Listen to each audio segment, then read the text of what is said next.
Hello. I have a story to relate. One of my military adventures, paratrooper years, back when I was in my early 20s. And I've been waiting a while to tell this because I wanted to find some of my old photographs of that time and that mission because I took a lot of pictures, 35 millimeter. I can't find them anywhere. They're lost. And they got to be somewhere, but I can't find them. They're not much, the pictures aren't much anyway. So I'll just rely on my storytelling to try to put the picture in your mind as accurate as possible. So this took place in 1984. Operation Display Determination was the name of it. And if you Google that, there was a number of Operation Display Determination that took place in the Middle East, right on up to more recent years. But this was the first one.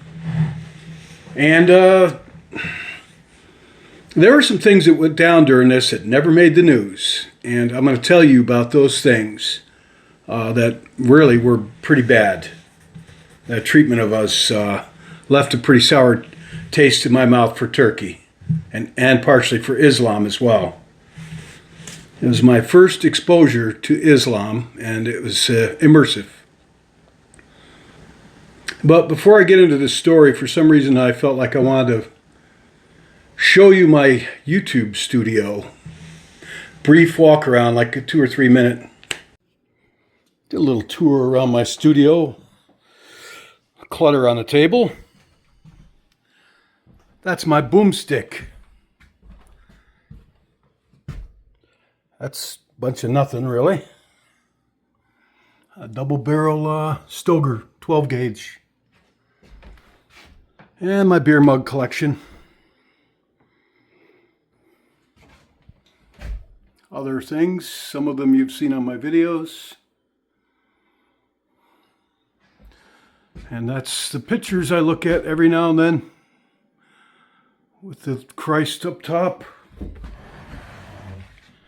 My son and my grandsons. These are older pictures of them. This is Kyle. Of course, Jen. Two wonderful doggies that have gone on to doggy heaven, I trust. That's my grandmother's sister. She actually took care of me. She was from Scotland, immigrated to America when she was a child. My Aunt Toot. I don't know where she got the name Toot from. I have memories of her. She was pretty fond of me. She left me her wedding rings and her will. And she had a really strong Scottish accent that used to scare me when I was a kid. And she was an old woman. Didn't have long to go at that point, but my parents used to drop me off at her place, and oh Tim, and she'd pinch my cheeks. I don't want to stay with her. There's Jen, of course.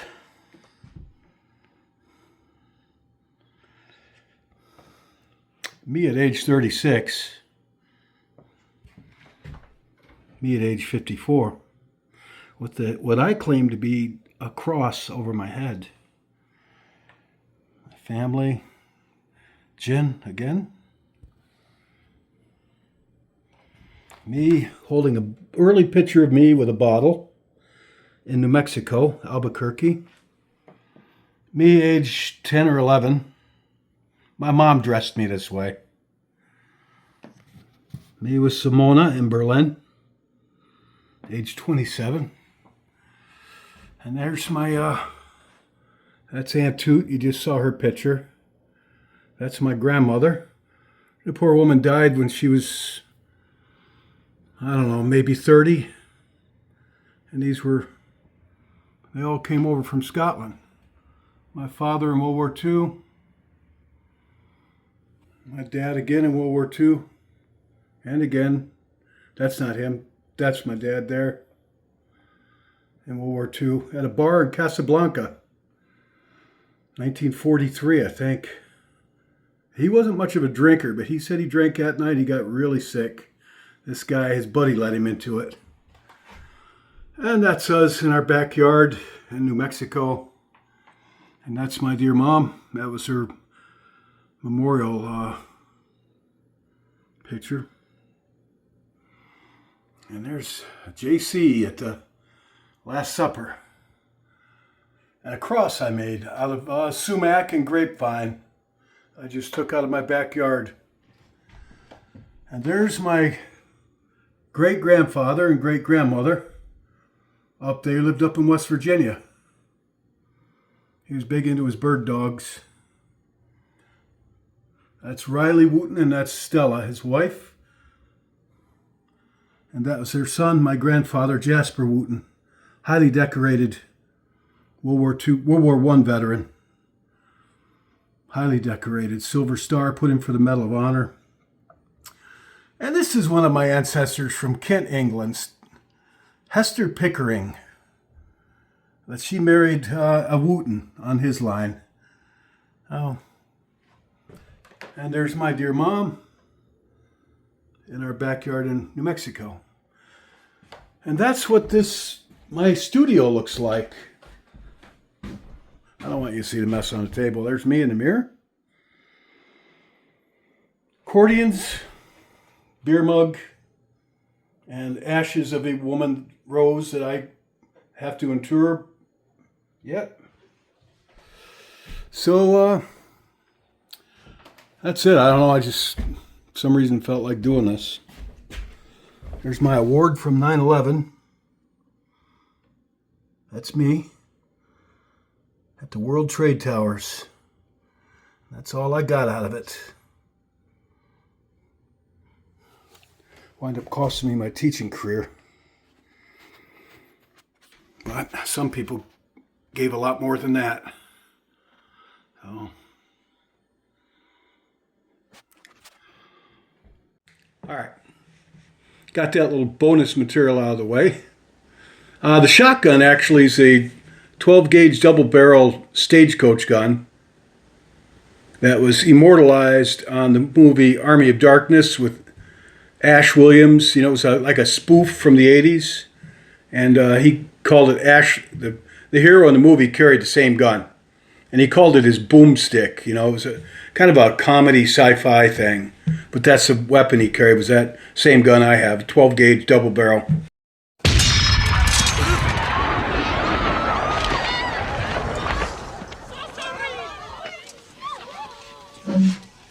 Yeah. All right, you primitive screwheads, listen up. See this? This is my boomstick. It's a 12-gauge double-barreled Remington. S-Mart's top of the line. Shop smart. Shop S-Mart. You got that? I haven't fired that thing in a couple of years, but I've got it. I've got a bunch of shells for it, too. Just something I always wanted. That's a pretty good gun, actually. So this operation, Display Determination, involved, it would turn out it was a big NATO operation. There was a lot more people involved in the Navy. I mean, the whole fleet, whole U.S. fleet was involved in this in the Middle East, as were some Air Force, and other NATO countries were involved in it, but I didn't see them. So it started out, we were called out, we call it DRF, Defense Readiness, I don't know what the F stands for, force. That means we were on DRF 1, which meant we had to be ready to, show up at the barracks within 2 hours from the time they called us up on the phone. And they said we had to be ready to be anywhere on the planet Earth within 17 hours of getting the phone call to go. We were supposed to parachute in, guns blazing. We were America's Guard of Honor Rapid Reaction Force. And so we were part of this operation, Display Determination, which I really didn't know what it was all about until tonight when I did a little research on it and found out it was part of a show of force to show Russia and Warsaw, Cold War Warsaw Pact nations that we, United States, could put a large force in that region quickly. And we were part of it, the airborne operation. But we had no idea where we were going. We loaded up on the planes, my unit, at Pope Air Force Base. Nobody, it's all secret. People at my level and probably our company commander didn't even know where we were going. For all we knew, we were going into real combat because they treat it like combat. And we had no idea at all where we were going. And we took off, and we must have flown for about 8 hours and still had nobody on the plane, had no idea. We had zero idea where we were going. And then we figured it out when the guy piloting our C-141 aircraft that we were on, my whole company was packed into this thing. And we knew we were going to parachute in because they had all our parachutes there, but we weren't wearing them. We were just 8 hours. You don't sit in a parachute harness. But the pilot said to us over the intercom, he said, the last time your unit flew over this island was World War II. That's what the pilot said. The last time your unit flew over this island below us was World War II. And we were flying over Sicily. And that's when we knew we're going to the Middle East. Somewhere in the Middle East we were headed. There's always trouble in the Middle East, then and now. About 20 minutes or so after the pilot said that, we got the orders to start putting on our parachute and our gear. And everybody shooted up and did all our inspection checks and had all that gear on, sitting down. You had your rucksack down by your legs attached to you, and your reserve right here, and your main parachute on your back, and you had your helmet on, camouflage. I had an M60 machine gun strapped to my side right here. And I had a Colt 45 1911 pistol strapped to this side. Or actually, I wore mine like this right here, taped shut. Last thing I want, we coming out of the aircraft parachuting is for that pistol to fly off. I had it tied off, lanyarded. There's no way I was going to lose my pistol in a parachute jump. Though I'm sure it's happened. I used to walk the drop zones in the Army. You find all kinds of gear that fly off people's, when they're parachuting in. I never found any weapons. If you lose a weapon, it's a pretty big deal. You're going to find it. You're not going home till you find it. It's a big, big deal. But no, anyway. So we exited the aircraft. I parachuted out into kind of warm, sunny day. And there were a lot of us. And here's a picture. In this picture, I found this picture online. And I'm one of the guys in this picture for sure. There was only one parachute jump on Operation Display Determination 84, and I was on it. So one of the guys floating down in this is me. That's a fact. Here's that picture. I think it's pretty cool. I'm in there somewhere for a fact. There was only one pass. They only needed one pass because sometimes when the drop zone's small, they got to fly over and put out half of the airplane and circle around, and those guys are on the ground, and they put out the rest of the guys. They come out, and 2 or 3 passes for a small drop zone. But that whole country's a drop zone. You can look, see, it's just there's no trees or anything. So they put us all out in one pass, and I'm in there somewhere floating around. And the parachute jump, I don't know, I landed all right. I mean, I don't really remember it. I've had 49 parachute jumps. And the planes flew off, and there we were. We really didn't know where we were.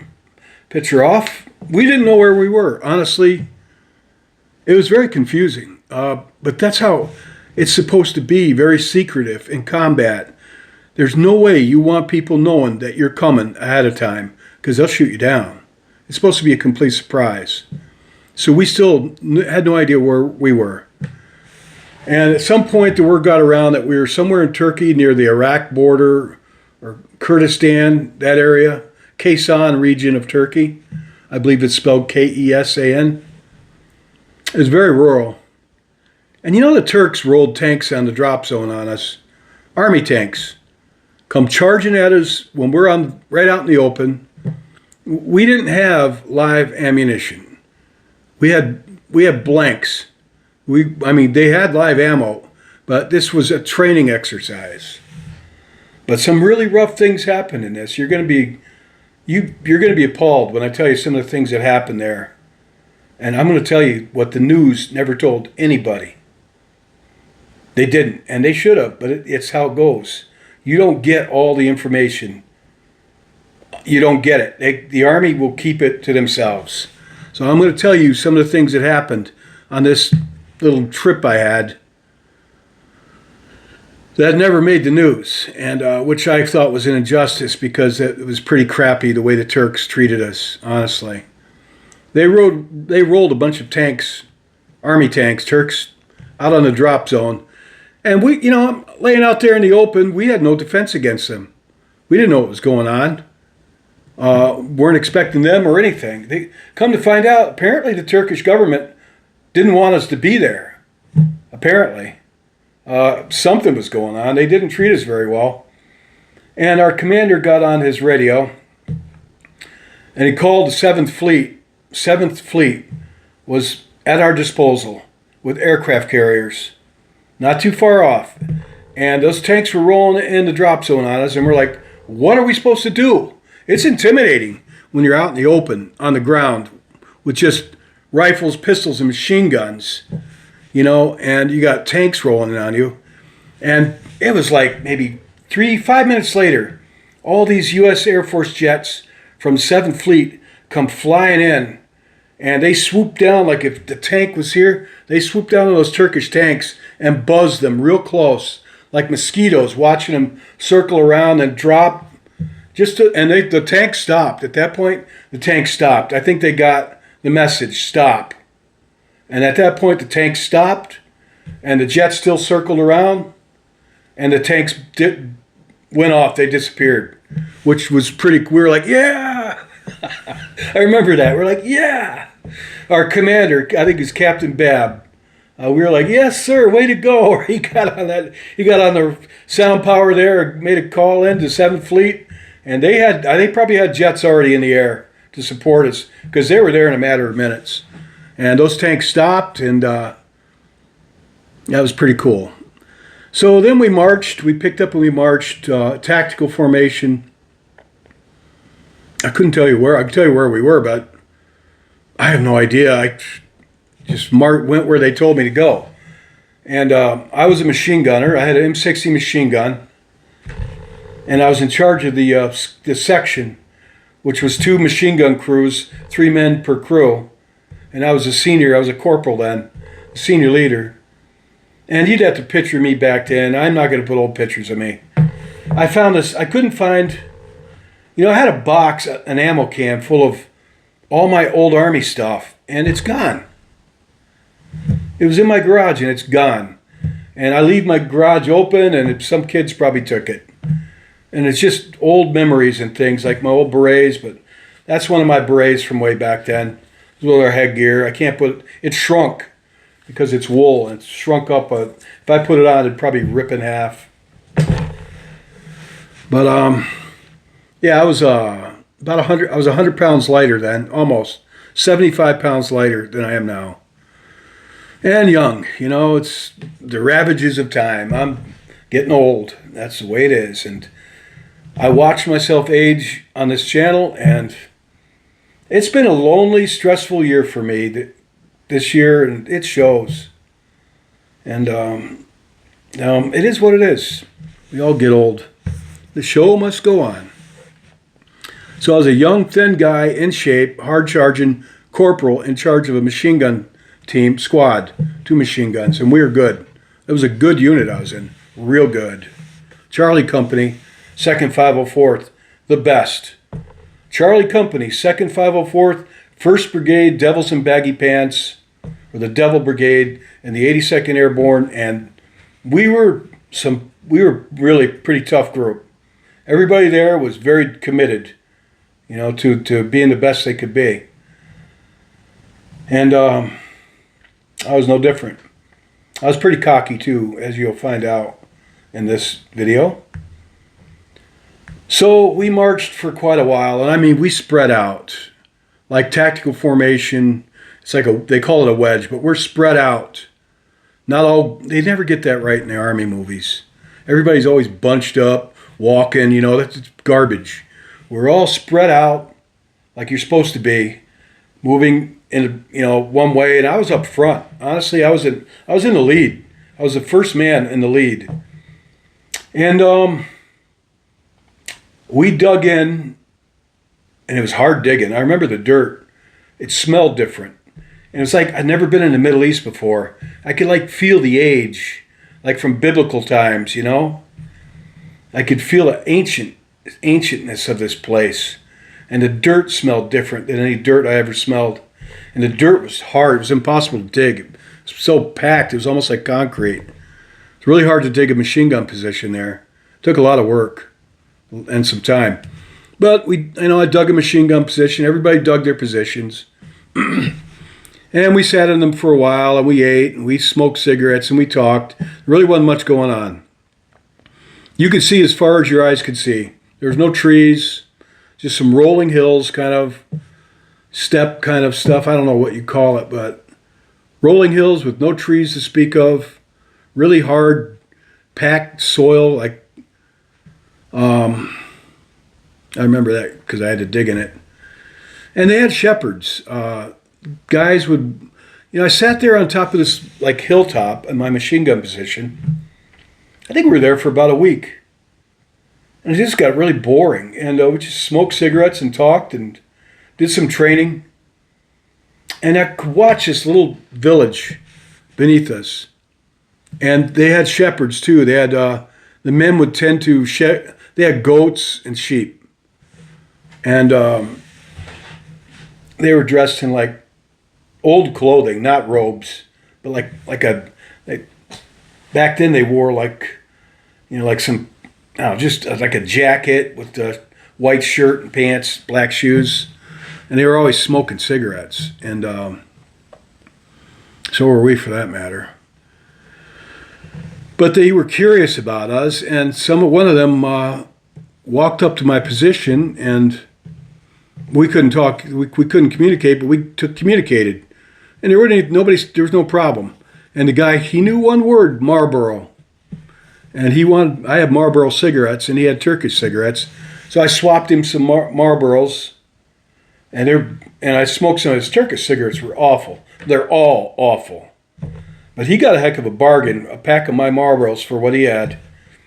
And the guy would come back, and he'd just hang out with us. We gave him some of our MREs, and he was really we were like celebrities to him.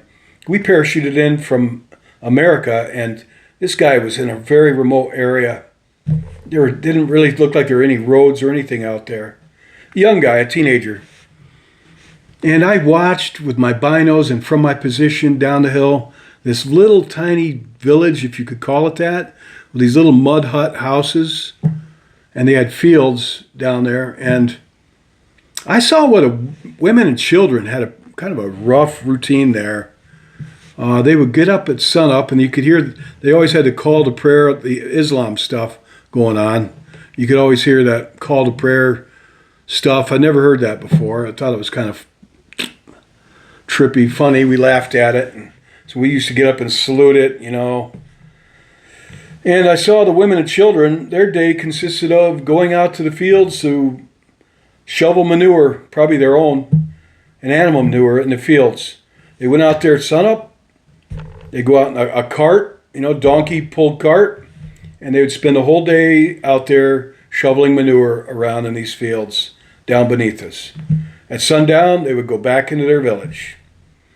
And that was their lot in life. And men just wandered around talking, tending. Wasn't any work. They just wandered around their herd, of goats or sheep, smoking cigarettes, talking amongst themselves until sundown, and they went down, into the village. And I watched that little routine go on. I thought, man, this is really a bad life for the women and kids, which was my first negative impression of Turkey and Islam. That was just the beginning. And after a while, CNN came out. They wanted to interview us because they sent our company commander said, CNN's coming out tomorrow, and they want to interview a few soldiers. So they're going to come out here, and they said, me, Shank, Corporal Shank, you're one of the guys we want to interview because just make sure your uniform looks good and camo up your face. And they asked me, do you want to be interviewed? And I said, sure, why not? I'll be on TV. Well, the next day came, and I saw the CNN truck like a Land Rover. You could watch them. They must have been 10 miles out. You could see the dust where it took them forever. And then they finally showed up. You know, you could see them way out from the dust from them driving through this area. And they set up this, their CNN camera, and they had like some lights and like microphones. And it was my turn to go up and talk to them. And I got up there, and they started asking me about my wife and kids back home. And they said, is there anything you want me to tell you, anything you want to say to your wife back home? Because I was married then with kids. And I said, yeah, but I don't think it'd be very dignified. I'd been a smart aleck. I don't think that ever made it on TV. I never heard about it. If it did, I don't know. They didn't have the internet quite then, so I couldn't check. But yeah, I remember that. They said, is there anything you want to say to your wife back home? Yeah. I don't think it would be very dignified, though. Yours truly. So I remember that. This is where things start getting real. So the CNN truck, they packed up and they drove off. They were gone. We were out there for about 2 more days. And I'm telling you the truth, what happened next. You're not going to believe this. And this wasn't in the news, and you won't find it on the internet. I don't think you will. You will now, because I'm going to tell you. We picked up, and the other thing was the teenager that was visiting my position for cigarettes and small, we couldn't talk, but just joking around, showing the guy things and stuff like that, hanging out. And he seemed all right. He told me he was going to go get with hand and, using hand and arm, signals, trying to talk like this, he was going to go far away, and he was going to get a goat and then cut it for us, or cook it for us. He was going to go bring a goat or a sheep, a lamb. Yeah, a lamb. And he was going to kill it and cook it for us right at our site. I'm like, whoa. I asked the commander, platoon sergeant, is that all right? And he says, yeah. I said, all right. And he was going to bring us some Pepsi too, Coca-Cola. He said, and he was going to bring one of his sheep and cook it for us. And I was waiting. I saw him the next day. You could see him a long, long, long ways out, walking out to it would take him about 45 minutes to get to us, but you could see him way out there walking, coming towards our position. And that's when they said, pick up, we're moving out. Not like I can say, no, wait, this guy, no, you didn't have any choice. So we packed up all our stuff, and I left the guy on my machine gun position. I left him a couple MREs, which he liked a lot, and the meal ready to eat. Our meal that came in a plastic bag, it had candy in it, it had matches, toilet paper, different food things, and I put a couple packs of Marlboros there for him on my position, just to thank him, because I knew he was coming out there for us. I never saw him again. And this is where things get rough.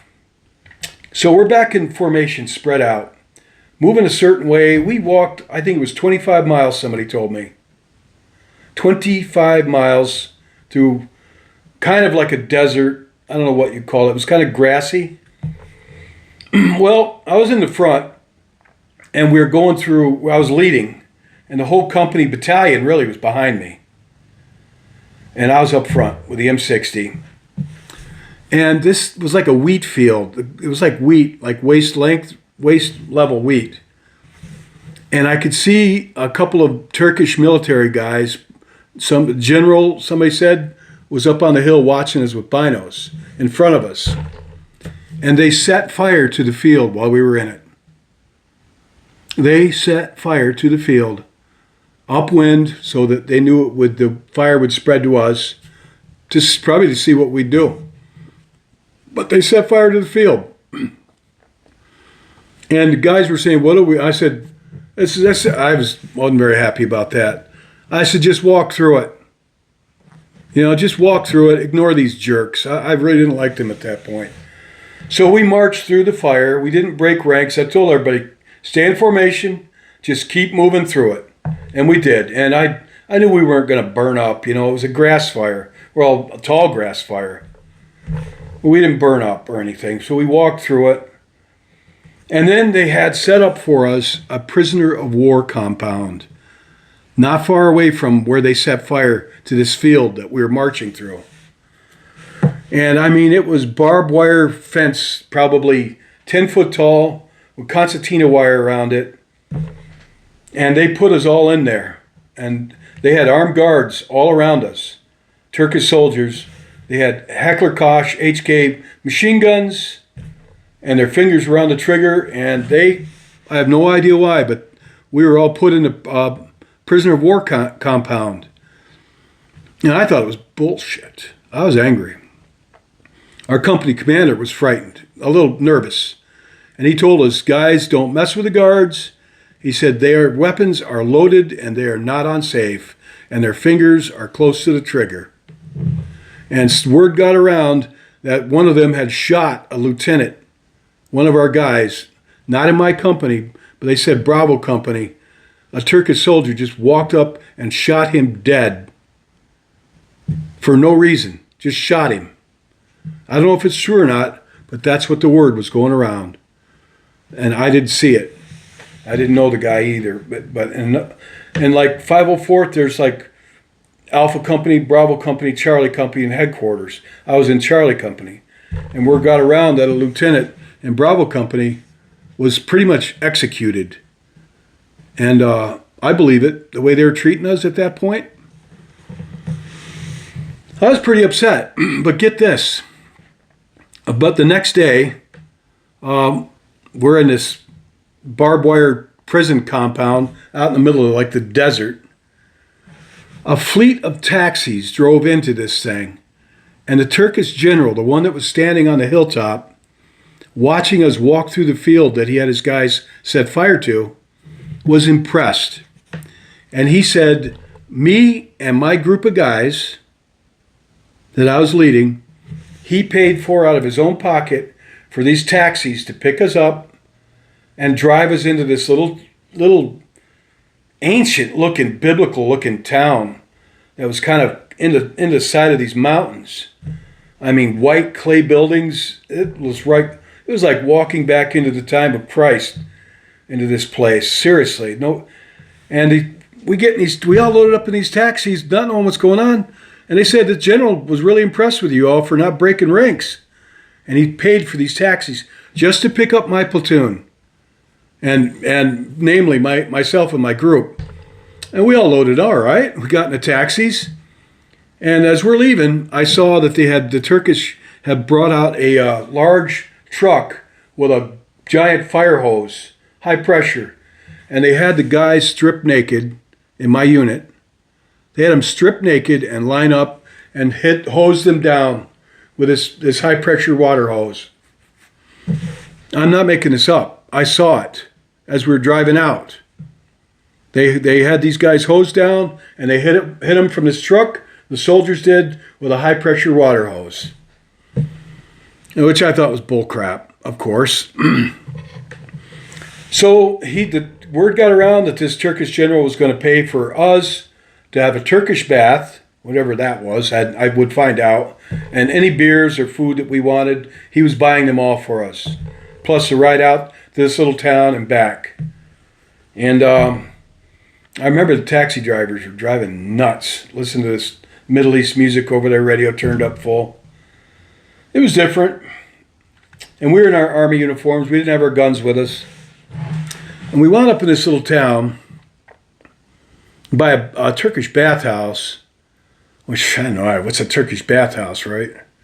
These weirdos, as far as it's, you know. And so the kids, we were being swarmed by kids, treating us like celebrities. And we would give them American money or anything we had, candy, maybe a pin on rank. And the women did not want those kids around us. And I seen the Turkish women, they hit these kids with big rocks. I mean, they hit them hard. They chased them and ran them down and hit them with rocks for talking to us. Seriously. And that made us mad. Some of my guys got really angry and put a stop to it and gave the kids food anyway. I said, don't. They're probably going to get beaten later on for this. So that gave me kind of reinforced my negative outlook on Turkey and Islam. The things I just described to you. What went on in that prisoner of war camp, and what I just described, how they treated the women and children in these rural places. It was pretty bad. One of the guys, well, all right, so we went in to get our Turkish bath, what's a Turkish bath? Well, this man, I wondered if it was going to be a woman. It wasn't. Some dude, he come out with a tray, he had a bar soap and a washcloth and a towel draped over his arm. And he escorted me and everybody when our turn was up to come and to this, like, everything was made out of stone and clay, to this like oval dome-shaped room where water was trickling down from the ceiling into a pool, which was pretty cool actually. And then we'd bathe in the pool, and the guy standing there with the soap and the washcloth and the towel for us, which I thought was kind of gay, but so you bathe in the pool naked and clean up and shave, and then we got some beers, cold beers that general bought for us, which, hey, I was starting to think he wasn't so bad after all. Starting to. It was weird. Still had no idea what this was about, why we were even there. Had no idea at all. So that was that, but apparently, we left. Eventually, we left that town, loaded back up into taxis, and drove off to rejoin our unit in the prisoner compound. And one of the guys got hold of some Rocky, ROCCI, which is an opium-based liquor that they had there, legal. It had opium in it, and the guys they got hold of some of that. So we went back that night, and the guards were standing out there with their machine guns, and some of the guys were drinking some of that Rocky, and they're giving it to the guards, right? And the guards with the guns guarding us were drinking the Rocky, and everybody's getting stoned, drunk. I wasn't. I think I had a couple of drinks off it, but not like these people were really, they got a heck of a buzz off it. So then, I don't know if you know what a Kim light is, but we had these Kim lights that we use in the Army. Like a plastic tube, you crack them and they glow in the dark for like 8 or 10 hours. And they're pretty cool, really. But a Kim light, fluorescent, you crack it open, it's got a glass ampule in it. You crack it, shake it up, and it glows. And these Turkish soldiers, they'd never seen one before. And they had the most ragtag uniforms. And I want to back up. The tanks that they rolled in on our drop zone, when I first parachuted in, I forgot to mention it, were really like antique tanks. I mean, there was I think they even had old World War II German tanks. You wonder where all those went. They went to the Middle East. The ones that didn't get blown up or scrapped. They had an old T-72s, a hodgepodge of tanks, an old American tank, I think an old German tank, really old tanks from like the 1950s and early 60s, 1940s and 1960s, old tanks. And their soldiers wore different, some of them had like British doughboy helmets, some had like American style helmets, steel pot helmets. They had good weapons. Their machine guns were Heckler Koch, German made, and they're a pretty good gun. Some of them didn't have shoelaces for their boots. They're kind of a poor army. They'd never seen a Kim light, and these guards they're kind of stoned on this Rocky, had opium in it with liquor. So you can imagine. And it's nighttime, and it's starry, moonlit. Everything's a little surreal anyway. And I tell you guys, I'm telling these guys, you think it's a good idea to be getting these guys drunk and stoned? They didn't listen to me, right? I'm just a corporal. So, all right, well, I was kind of part of it all. And cracked these lights open, and these guards like, oh, they'd never seen one before, right? Which was pretty cool. And cracked it open, and they're looking at it amazed. They've never seen one before. They're wondering where you put the batteries. And I think one of the guys cracked it open, and you could put it on your hands, and you glow in the dark. We're acting like little kids, honestly. I remember that. And the guards were acting like little kids still, with loaded machine guns. So, I don't know, we were out there for another couple of days, locked up in that, another day or two. And that was the end of it. Buses found us out there, and they bused us to Istanbul. And the word was that they were going to give us a weekend off in Istanbul. And it's kind of foggy, remember, but we went to Istanbul. I remember one of the guys in my company had a T-shirt. We had one set of civilian clothes that we brought. And one of the guys had a T-shirt that had like a hand with a middle finger and the word turkey over it. And our first sergeant, he thought, you can't wear that there. You had put something else on. I just remember that. Oh my gosh. So this is where Sergeant Buchanan, Buck, my friend Bucky that came into some of my other stories on this channel. This is where the adventures of Tim and Buck come in. And he about got us killed this time in Istanbul. I remember I'll just say what I remember. They had a catacombs there, really ancient catacombs, that they had turned into a mall. And so each of the little rooms in the catacombs had a shop in it. And they sold Turkish rugs, clothing, brassware like pots and tea kettles and things like that, hand hammered out of copper and brass. It was pretty stuff like that, and leather, a lot of leather goods, leather jackets and things, all made by the locals, and a lot of Persian rugs, Turkish rugs made out of silk, handmade by the women in the countryside, worth a lot of money. And I didn't have much money at all on me, really. I had enough money to buy some beer and eat, and there was a couple of bars where you could buy some beer. I didn't drink much there though. And my friend Buck was with me, and he wanted to buy some bottles of Rocky, like they had. He was probably the one leading that group, getting the guards drunk. I think he was the one leading that little effort to get the guards drunk and stoned. Messing with the guards. He was like that. He was a really cocky, funny dude. He was kind of a really fun guy to hang out with, but he leads you into trouble, as you will see. And I'm not making up. What's coming up here is like something off of Indiana Jones movie to me. And it's getting towards the end of this. But he was with me, and he said he wasn't interested in anything in those catacombs. Any of that stuff, we didn't have money for that. He wanted to find a liquor store in a Muslim city. He wanted to buy some Rocky to smuggle back in to the United States, which he could have done. He could have done it easy. They didn't check us coming back in. I said, Buck, you're not going to find a liquor store here. It's Islam here. They don't drink. They drink, but it's frowned on.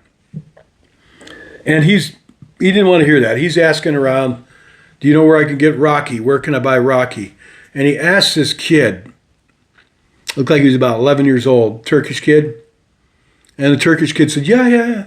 Using hand signals and whatever, hand language. Follow me, I show you where to get it. And I said, Buck, I don't have a good feeling about this. This kid's leading us into, we're being set up. Because we weren't really supposed to leave our little area where our company was. I forgot to say that. we're kind of told to stay within a few blocks of that. And that's a big city, Muslim city too. Fundamentalist more probably then than now. Fundamentalist kind of, but he's leading us, and Buck's following him, and I'm following Buck and this kid way out of our section. And I'm telling Buck, I have a bad feeling about this. I don't trust this kid. And he said, no. And he said to the kid, where is it? The kid's like trying to tell us, just up, up here, just a little ways up here. We go a little ways further. Buck, what's going on? This kid's setting us up. And he said, no. Hey, where's the liquor store? Where is it? And I don't know the actual words we spoke. And the kid would tell us again, just a little further. And I'm telling you something. I'm not making this up. I say this, I'm not making anything up on this channel. If I ever make something up on this channel, I will tell you I'm making this up. I don't make things up on this channel. But there were some Russian sailors there. And it was because I think it was the Black Sea? But there were Russian sailors. There's a Russian ship in the area. And the Cold War's on, right? And there were two skinny Russian sailors in front of us. And they had their little white and blue striped shirts on. They had their uniforms on. And they're walking in front of us, Buck and me. And Buck, I had some peanuts. I was like eating peanuts. I was tossing it at him. We were kind of messing with him a little bit. Not just in good nature, really. We weren't really looking for any trouble with him. But the Russian sailors were I think they were a little intimidated by us. And I don't know, but they were a little nervous. They were saying, hey, Ruski, throwing a peanut at him. And they're walking in front of us down the sidewalk. And his kid's leading us down this way. And get this, the Russians passed them in front of us. There was a man laying on the sidewalk on his back. A guy looked to be maybe 30 to 40, in his 30s, with his throat cut all the way, bloody throat cut. Guy laying on the sidewalk dead with his throat cut in broad daylight on the sidewalk. And the Russian guys they're like, oh. And Buck and I are like, oh. The Russian guys look scared too. Like we're in a bad part of the town here. And I said, Buck, this kid is setting us up. We shouldn't be here. And you just walked around this dead body, right? With a big bloody gash all the way. Like from here, all the way to there. The guy was dead. I swear this. And, whatever. And the Russian sailors, they went back the way they came from. But Buck said, where's this place? And, this kid says, right up here. And this kid led us into an alley. And I thought it was bad. I said, he's setting us up. Sure enough, the alley was dead end.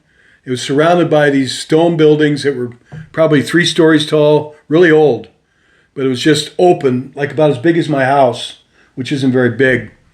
And we stopped in the center of that, and there was about 12 guys, Turkish guys, that surrounded us. And there was no way, the only way out was the way we came in. And I knew we were going to get hurt or killed here, And I'm like, oh, God. I probably said some prayers. And I remember Buck still wants to know where that liquor store is. He's like, where is it? And that kid at this point, he just stood back and smiled. And these guys knew we were Americans. He knew we were in the area. They knew we were in the area. And they all started saying, GI, go home. GI, go home. And they looked pretty menacing. And they were closing in on us. They had us circled, and they're slowly closing in on us. And it's just Buck and me. And we're like, oh, geez. And Buck says, what do we do? To me? And he had his back to me. He had his back to me facing that way, and these guys had us surrounded. Any rate. And they're all saying in unison, GI, go home. Probably the only English they could speak. And Buck says, what do we do? I said, hit the biggest one and run. What else are you going to do? He says, all right. I said, hit the biggest one in front of you and run. That's the only thing I could think of. I'm going to sock some dude in the chin and make a run for it. What else are you going to do? And right then, the guys, all of a sudden, they stopped saying, GI, go home. And they were quiet. And they just backed off without saying a word from us. And I'm like, holy God. And a Turkish soldier because it says Istanbul was under martial law then. A Turkish soldier walked in the alley, and he had a gun. And all those guys, they shut up and they backed off. And this guy could speak some English. And he said, what are you... I could have kissed his boots. As much as I freaking couldn't stand those guys, this guy, I could have kissed his boots. I'm telling you. And he says, what are you guys doing here? We're following him out of the alley. Buck's probably still wanting to know where the liquor store is. He wanted a bottle of Rocky bad. He says we followed him out of the alley to the street. I'm like, thank God. And all those guys, they shut up, and that was the end of that scene. Oh, my God. And the Turkish soldier said, what are you guys doing? He said, you could have been killed. He was kind of mad at us. You guys could have been killed. I said, I know. He's my friend here trying to set us up. Probably. It's his fault. And he says, your company is that way. Told us how to get back to our unit. He says, you better go. And we did.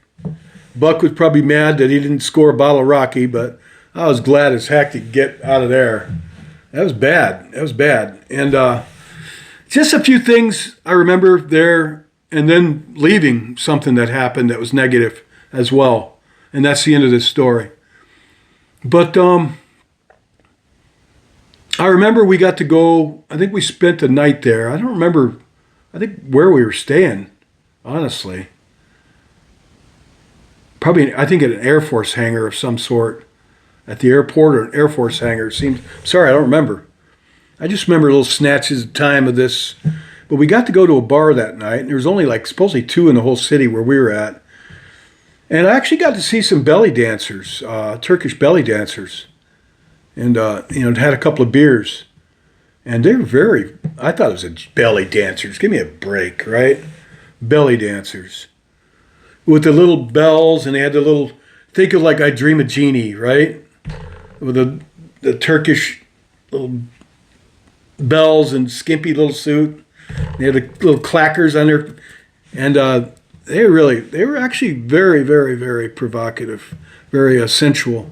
I was like mesmerized.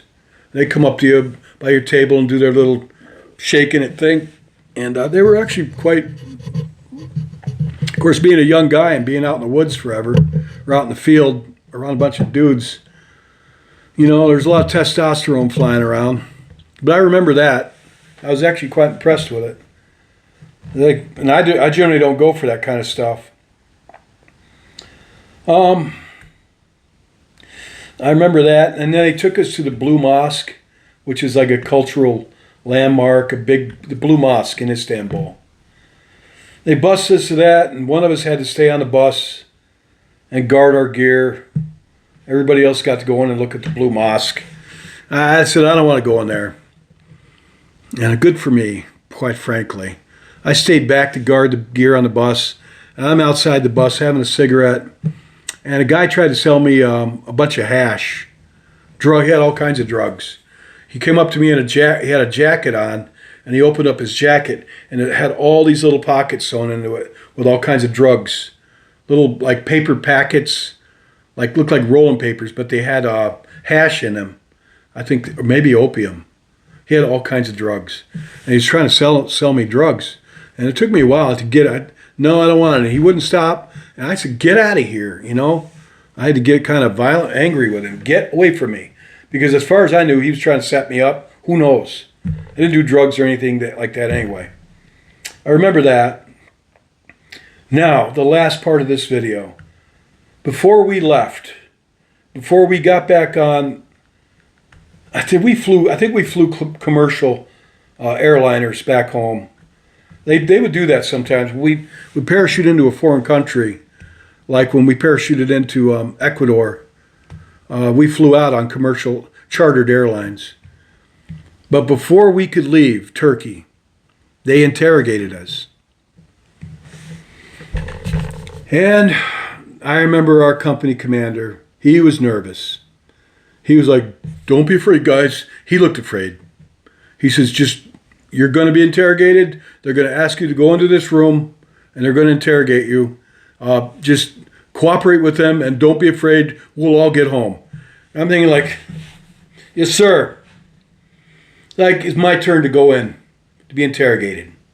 I walk into this room, escorted by an armed guard, into this room, and they shut the door, and there's a man, Turkish officer, sitting at a desk with some folders in front of him, which I knew was bullshit. Sorry for the language. The dossier thing, the old trick. And there's an armed guard behind him, 2 of them, looking at me. They're all looking threatening, with the HKs and they're fingered by the friggin' trigger, like they're ready to open fire on me. I didn't have any weapons on me, I don't think, at that point. And I sit down in front of this guy at the desk, and he's looking at me. And he's looking like he's disgusted. He hates me. Look, which I knew it was just an act, I thought. I might have been wrong. I don't know. And he didn't say anything to me, and I just sat there for a while with the 2 guards and him sitting there glaring at me and the guard standing behind him. And I said, what? I looked at him and said, what do you want? I was rather testy with him. And he said, that's it. He let me go. That was it. And that's the end of this video, because I went back home. I flew home. I told the guys, don't worry about that guy. He's just some punk. I held him, and except for the guard that saved our lives and the young man that was herding the sheep, I liked those 2 guys. I wasn't too keen on Islam or their military, but I think the people are probably all right. Honestly, the Apostle Paul was from Turkey, and that somebody said we were near Iraq or Kurdistan. We were way out in the country where we parachuted in, and they lived a really simple life back then, and they probably still do. I'm certain that what I saw, their way of life has not changed, probably in thousands of years, much at all. So that was Operation Display Determination, the very first one. And I don't know if it's true that a lieutenant was executed, but I wouldn't doubt it from what I've seen. And just the way they treated us, I was just left me with a bad negative impression of that place. So that's it. All right. Thank you. I just wanted to get that story out.